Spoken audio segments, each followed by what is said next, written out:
Coming up on SBU TV, St. Bonaventure remembers victims of the Holocaust and an unexpected visitor comes to Olean.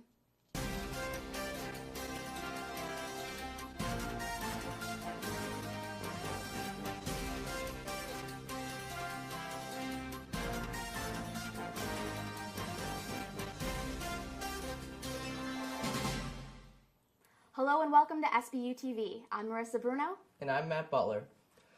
The end of the semester means turning in final projects and papers, but one St. Bonaventure art student discovered an important part of her final project missing. Billy Morehouse has the story. Located in Francis Hall is the visual arts workshop that is a dream world for many of St. Bonaventure's student art majors. However, last Saturday night was a nightmare for one student. I was in here working on some of the stuff, like the frames, like spray painting them, and I was just like, oh, let me just check on them to see if they're there. So I thought I was going crazy. Tiana was not going crazy. 3 of her watercolor paintings had been stolen from the art workshop room in Francis Hall over the weekend. Professor Hines expressed her feelings about the incident. Well, everyone is sort of demoralized. My students were very upset and angered on Monday when we found out about it. She put a lot of time into it, and now she has to start all over again. Senior art students are wrapping up their final projects before graduation in May. So destruction and theft like this leaves the St. Bonaventure community asking why. It's just really unfortunate and hard to understand what would motivate somebody to do this. You know, I hope it gets returned, and I feel badly for the person who felt compelled to take it. Looking at the glass half full, Tiana hopes that her art is being taken care of. I hope my paintings are somewhere nice and they're being put to good use and not just laying around somewhere, because I worked really hard on those. So. For SBU TV, I'm Billy Morehouse. Anyone with information about the missing artwork is asked to please come forward and contact the Office of Safety and Security. Monday, April 7th, the St. Bonaventure community came together in the University Chapel to honor the lives lost during the Holocaust and other atrocities in our world's history. Sister Margaret Carney addressed the chapel, saying we should be ever mindful of the past so we do not repeat the actions that have caused pain in the lives of the people of the world. Students and faculty offered their own personal reflections of the Holocaust and how the event is still important and should still be discussed today. Accompanied with several readings, these reflections included a song sang by Senior Simone Bernstein, a piano performance by Dr. Laura Peterson, and a poem written and delivered by Senior Makita Loney. The SBU choir closed out the service with a song of praise, and people of the gathering were left with the hope that we, as members of the community, can remember the past and approach the future with a hopeful outlook for peace.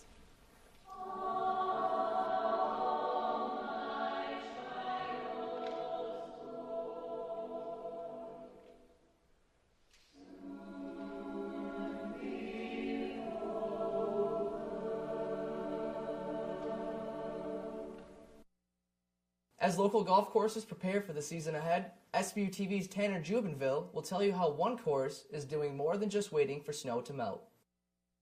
Bartlett Country Club in Olean is currently seeing several changes. The 110-year-old establishment has been undergoing a facelift that has everything from lawnmowers to the kitchen and the restaurant being upgraded. More than 100 members of Bartlett came together and gave over $300,000 to improve the country club. Some upgrades have been minor, while others required much more time and money.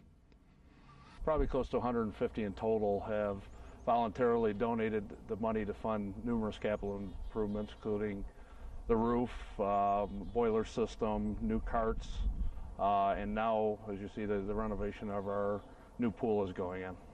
As you can see behind me, the main project here at Bartlett Country Club is replacing the 60-year-old in-ground pool and installing a new one that is scheduled to open July 1st. Higgins says he and other members are pleased about the new changes they'll be able to see this year.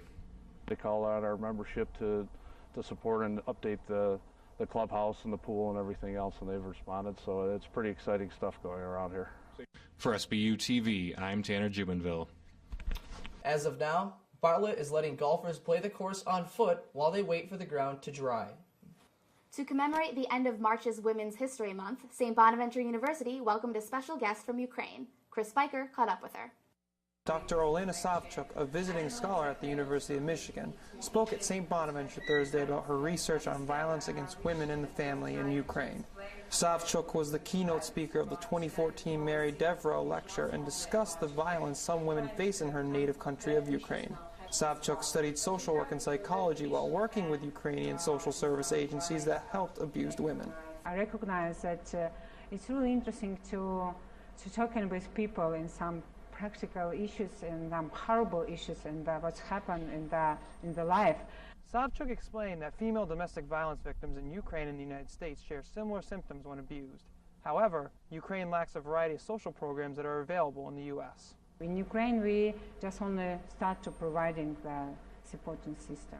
Despite the ongoing crisis in Crimea, Savchuk says the international tension could help victimized women on the disputed peninsula. We have a decreased level of violence against women in family because we have, intervention from abroad. Savchuk also works with victims of alcoholism, drug addiction, and AIDS in Ukraine. She'll teach and research in Ann Arbor, Michigan as part of the Core Fulbright Visiting Scholar Program until this July. Savchuk says she hopes collaborating with American scholars will help her and Ukrainian agencies intervene in domestic violence cases. I will be sharing this information. I'm just connecting with different NGOs who work with this area and providing them education course. This is Chris Spiker for SBU TV. Dr. Savchuk also gave a lecture Friday morning about the effect of HIV and AIDS on women in Ukraine. She was a guest of SBU's Women's Studies program. Not lions, not tigers, but bears? Oh my. SBU TV's Tim Harfmann has more. This was the scene Monday afternoon behind Townhouse 23 on the campus of St. Bonaventure University. A black bear believed to be between 3 and 6 years old was sleeping just yards away from the back door. Senior Andy Pacheco was surprised to see the young bear from his apartment. I walked into my room and my window faces outside, so I figured it was just a dog, but then I looked closely, I'm like, definitely looks like a bear. But the SBU campus isn't the only place where this bear has been hanging out at. Located less than a quarter of a mile from St. Bonaventure, the Tasty Twirl restaurant has been a hot spot for the mammal since it is too early in the year to find its natural foods. As bears like the one SBU TV filmed emerge from hibernation, they've lost a considerable amount of weight, so they turn to easy food sources, like garbage from dumpsters. That same bear was killed Tuesday in this very dumpster. Tasty Twirl owners Don and Linda Blinn noticed the weakened animal on their property and called the Department of Environmental Conservation. He lifted the lid up to put the garbage in, and he said the bear was just laying right in there. At first I got right back out of the way. And then I called, and then they came up, and we opened the lid careful, and he was just too weak to hardly even move.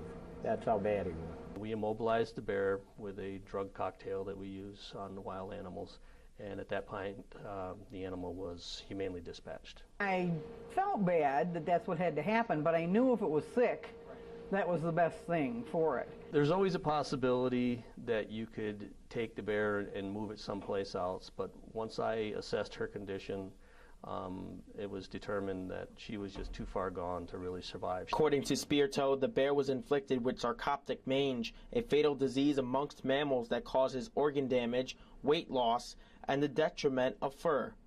So what should you do if you cross paths with a black bear? We don't want you to approach him.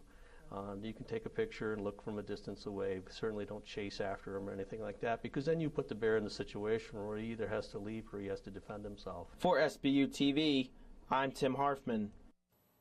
Director of SBU Safety and Security, Vito Ches, said there have been several reports of bear sightings on the east side of St. Bonaventure's campus, which is common during this time of the year.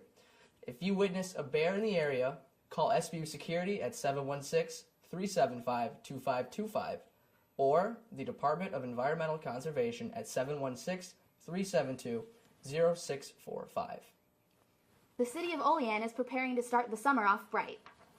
With a little bit of sunlight and the right amount of water, the city of Olean is turning into a colorful community. The 4th annual Adopt a Planner project is already underway. The North Union Street project challenges businesses and community members to brighten up the downtown area. They agree to purchase the flowers, and they plant them, and then they take care of them. They weed it, they make sure it's watered, and that everything looks nice on our main street. The city provides the planners, and the only expense to participants are the flowers. People wishing to adopt a planner can contact the mayor's office at 716-376-5615. Several teachers and students are battling state-mandated tests by supporting an opt-out trend. Marissa Holcomb investigates. New York State, like many others, rely on federal funding for primary public schools. But what's at stake for refusing to take these Common Core exams? New York State requires that 95% of students take the test in any school. Can opting out of these tests be the best option from a legislative standpoint? But I don't believe that the legislation gave them the opportunity to opt out of it. If you want the money, you'll use the curriculums and do the test. One state has refused to administer Common Core exams. Indiana was the first state to say, never mind, we don't want your money, we're not doing the test, so the whole state opted out of it. Not everyone agrees with the standard paper and pencil tests. But what happens to those students who aren't taking the exams in schools?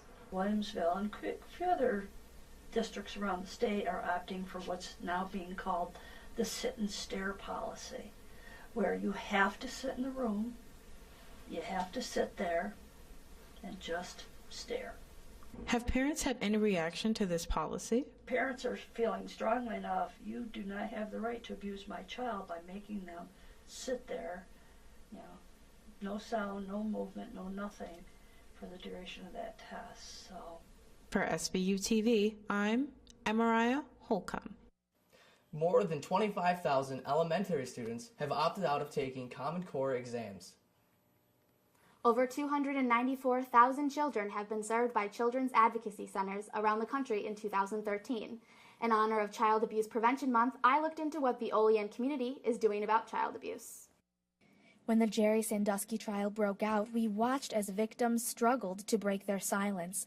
And even after Sandusky was put behind bars, child abuse cases still exist. So where can children go for help? We want to cut down on the number of times a child has to tell their story. And that's what the Southern Tier Child Advocacy Center does for their cases in Olean. So we wanted to create an environment that first of all empowered the child when they walked through our doors, helped them to realize that this was a safe environment. Opening up in 2007 at Olean General Hospital and later moving to their current location on Main Street, this non-for-profit center that functions almost entirely based on donations receives cases from the police and brings the child to the center. One person will interview the child while the rest of the team, whoever's here investigating the case, will watch in the next room via closed-circuit TV. And we record all of our interviews so that we have on tape what the child has to say. It's then given to the prosecutors to determine the next step while the child continues extensive mental health treatment and medical examinations. While this may look like an ordinary mailbox, it's the only sign at this unmarked building that stands for child safety. Hill says that the building doesn't have a sign to ensure the children's privacy. In 2013, 289 children received help from the center, but Hill offers this advice for caregivers, that the very means of talking about it is the first step of prevention. Learn about it, respond to it, and react. For SBU TV, I'm Marissa Bruno. For more information about events this month, call 372-8532. Could research being done right here at Bonaventure one day be used to cure Alzheimer's? I caught up with some student researchers to get the story. In 2013, Alzheimer's and other forms of dementia was responsible for killing 500,000 Americans and was the 6th leading cause of death nationwide, according to the National Alzheimer's Foundation. But ongoing research by students in the Walsh Science Center on campus could cut that number down in the future. Junior pre-medical student Kelly O'Sullivan and sophomore pre-pharmacy student Shannon Haberman are two members of a campus research team led by Dr. Nicholas Mitchell studying the hippocampus, the part of the brain that is directly involved in learning and memory formation. There has never been any definitive proof. Right now, my research is focused on proving that there is a direct linkage between new nerves being born in the hippocampus as an adult and learning and memory. Their main focus is targeting the generation of neurons, the nervous system's electrical messenger, and how they relate to neurodegenerative diseases. Part of the research involves injecting mice with a virus that turns off neurons in the hippocampus to see if they lose their ability to remember simple tasks. The mice have the ability to learn, and with this construct we'll be able to turn off those neurons that we hope created this ability to learn. It would implicate that there's a cause and effect relationship. The research being conducted in this lab could one day contribute to developing a cure for Alzheimer's, Parkinson's disease, and other neurodegenerative diseases. This will allow us to focus treatments and potential cures for neurodegenerative diseases, which are diseases that cause nerve cells to die or not function optimally. In addition, treatment for people that have experienced traumatic brain injuries. Reporting for SBU TV, I'm Matt Butler. Alzheimer's and other forms of dementia are the cause of death in 1 of every 3 senior citizens over the age of 65 in the United States. This new pack isn't howling, they're laughing. Katie Kaiser tells you more about the new club on campus. The Laugh Pack is a new comedy club on campus founded by freshman Dakota Ward. The club only began a few months ago, but in the short period of time, the pack has made huge accomplishments. We did just get chartered by SGA, which was a feat in itself for having less than a month left of school. So we're happy to be chartered and be an official club of St. Bonaventure. There are 9 performing members in the pack, which includes men and women from all different class years. We all just have a love for comedy. We want to make people laugh. We want to have fun. So being part of Laugh Pack is just having fun, making people laugh, and being comedians, being the funny people we are in our daily lives, making everybody laugh and bringing that into a performance in an improv show. The Laugh Pack held their first show Thursday, April 10th in the Scholar. They hope to have many shows planned for next semester. If you're interested in joining the Laugh Pack or want to know more, visit the Laugh Pack on the web at www.laughpacksbu.com or visit Laugh Pack on Twitter at LaughPackSBU or their Facebook at facebook.com/LaughPackSBU. For SBU TV, I'm Katie Kaiser. If you have any questions or need additional information, contact Hannah Gordon at gordonhr13@bonaventure.edu. Could your personal information be at risk when using school-provided computers? Joey Mullin got online to find out more. Microsoft ended support and security cover 2001 operating system Windows XP April 8th and implied that XP users may be at a heightened risk of cyber attacks from computer hackers. The announcement came along with encouragement for XP users to upgrade their operating system or to buy a whole new PC to ensure the safety of their personal information as well as the safety of their computers. This has the potential to impact St. Bonaventure University as all of the computers in the computer labs across campus provided for students and even some of the administrative computers run on the operating system that is no longer protected by Microsoft. Some students involved in clubs that rely on computers now must try to figure out how to work around the end of this coverage. Windows XP is crucial to the functioning of our station, WSBU. If we don't have Windows XP, I'm not sure what Audio Vault will do. Audio Vault is a program that runs the station. So when Windows XP is discontinued, I'm not really sure how we will function from there. Users can no longer download Microsoft Security Essentials, a program that provides anti-malware and security updates, but Microsoft stated if XP users already have the Security Essentials program installed, they will continue to receive coverage for a limited time. Windows XP users are going to be discouraged. They might have to buy new software, new hardware. That's inevitable in the long run, but also in the long run, it's going to be better for them. For SBU TV, I'm Joey Mullin. To ensure you are protected from cyber attacks on your computers, be sure to have your latest security updates installed for your operating system regularly. We'll be right back with sports on SBU TV. With a college scholarship, you can afford to dream big. I know. With my own scholarship, I got a great education and an amazing career. That's why I support Thanks USA. Thanks USA provides scholarships for the families of active duty military personnel. With these scholarships, the spouses and children of our troops are getting an education that would otherwise be out of reach. So please, give to Thanks USA. Your support can help them win, and win big.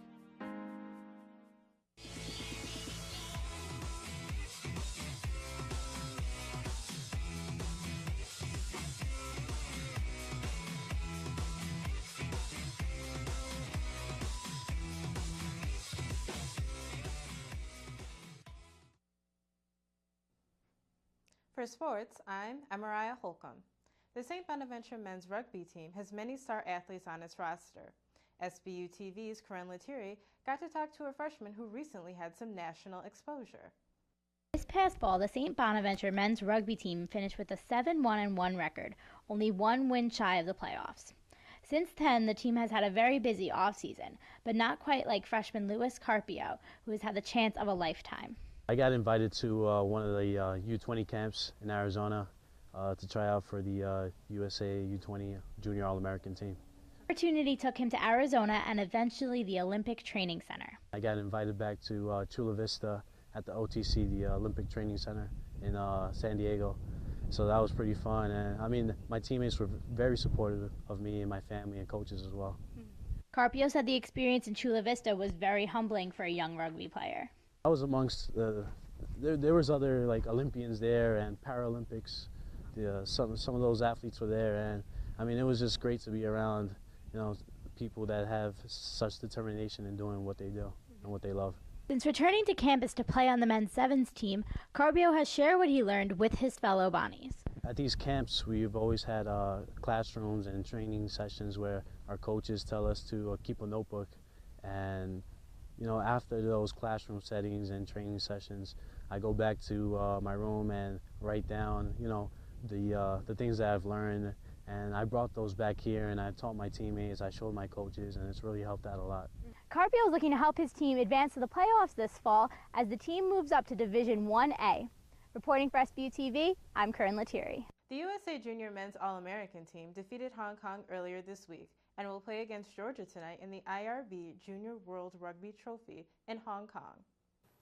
From everyone here at SBU TV, thanks for watching.